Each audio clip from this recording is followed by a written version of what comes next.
قرآن مجید میں سورہ المدثر کی آیت نمبر 11 میں اللہ رب العزت نے ارشاد فرمایا ذرنی ومن خلقت وحیدا، اے میرے حبیب اس بندے کو میرے اوپر چھوڑ دے، میرے حوالے کر دے جس کو میں نے یکتا پیدا کیا ہے۔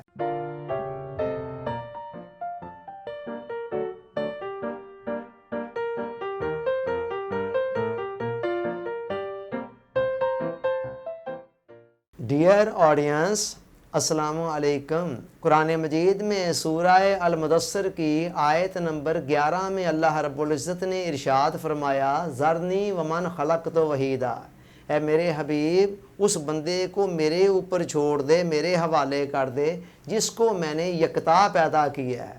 اس آیت کریمہ کے اندر جو اشارہ ہے وہ ولید بن مغیرہ کی طرف ہے۔ یہ شخص حضرت خالد بن ولید رضی اللہ تعالیٰ عنہ کے والد ماجد تھے، اور یہ شخص مدینہ کا انتہائی ایک مرد دانا تھا، عقل مند تھا، اور بہت زیادہ دولت مند شخص بھی تھا، بہت زیادہ انٹیلیکچول بھی تھا اور بہت زیادہ دولت مند بھی تھا۔ اب ہوا کیا، جب حضور علیہ السلام نے اعلان نبوت کیا تو اہل مکہ نے ایک موقع پر اس کو بھیجا حضور علیہ السلام کے پاس ڈیبیٹ کے لیے کہ جا کر ان کے ساتھ گفتگو کریں، بحث مباحثہ کریں اور دیکھیں کہ ان کی باتوں کے اندر کس حد تک صداقت ہے، کس حد تک صداقت نہیں ہے۔ اس نے آ کر حضور علیہ السلام کی بارگاہ میں کویشچن کیے، حضور علیہ السلام نے ہر سوال کا جواب دیا، اور حضور علیہ السلام کے جوابات سے اسے اندازہ ہو گیا کہ یہ شخص اپنے دعویٰ نبوت کے اندر سچا ہے، معاذ اللہ یہ جھوٹ نہیں بول رہا ہے، اس کو یہ اندازہ ہو گیا۔ مگر انانیت، تکبر، خود پسندی اور گمانڈ آڑے آ گیا، اور اس بندے نے حضور علیہ السلام کا انکار کر دیا۔ نہ صرف انکار کیا بلکہ حضور علیہ السلام کی بارگاہ میں گستاخی بھی کسی موقع پر کی۔ اب کیا ہوا، قرآن نے اس کی مذمت کے اندر کئی آیتیں پھر اتاریں۔ یہ آیت یہ جو میں نے پڑھی ہے اس سے اس کا آغاز ہو رہا ہے کہ یہ جو اپنے آپ کو یکتائے زمانہ سمجھ رہا ہے نا، میرے حبیب اس کو میرے حوالے کر دے، میں خود اس سے نپٹ لوں گا۔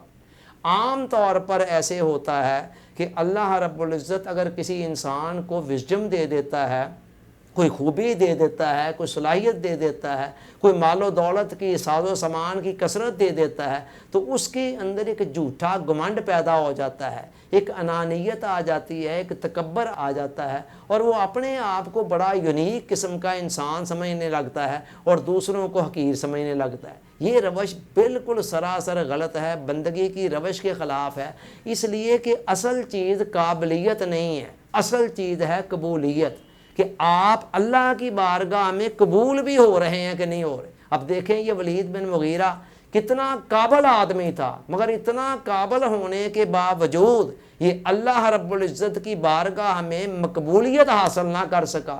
جب قبولیت اس کو نہ ملی تو اس کے نتیجے میں ساری قابلیت زیرو ہو گئی۔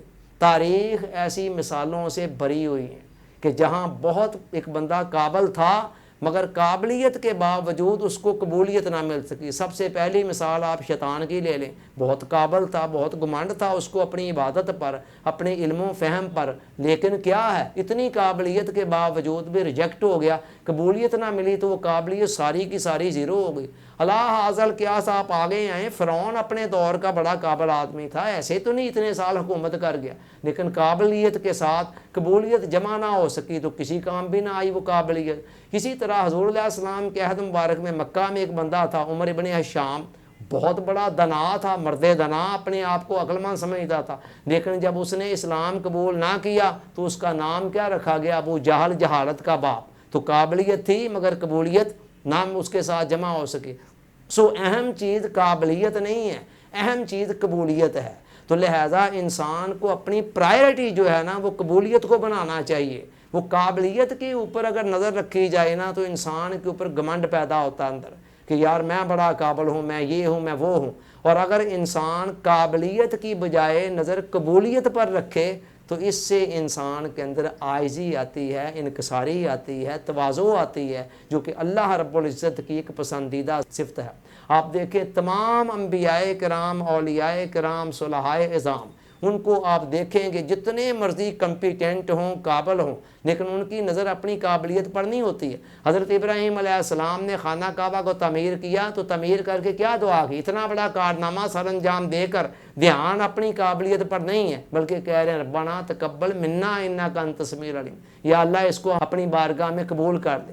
حضرت مریم علیہ السلام کی والدہ نے جب نظر مانی ان کو اللہ کے حوالے کرنے کی، اللہ کے لیے نظر کرنے کی، تو انہوں نے کیا کیا؟ ربنا تقبل منی، یا اللہ اس کو میری طرف سے قبول کر دے۔ رب انی نظرت لک ما فی بطنی فتقبل منی، یا اللہ میں تیری نظر کر رہی ہوں، اس کو مجھ سے قبول کر لے۔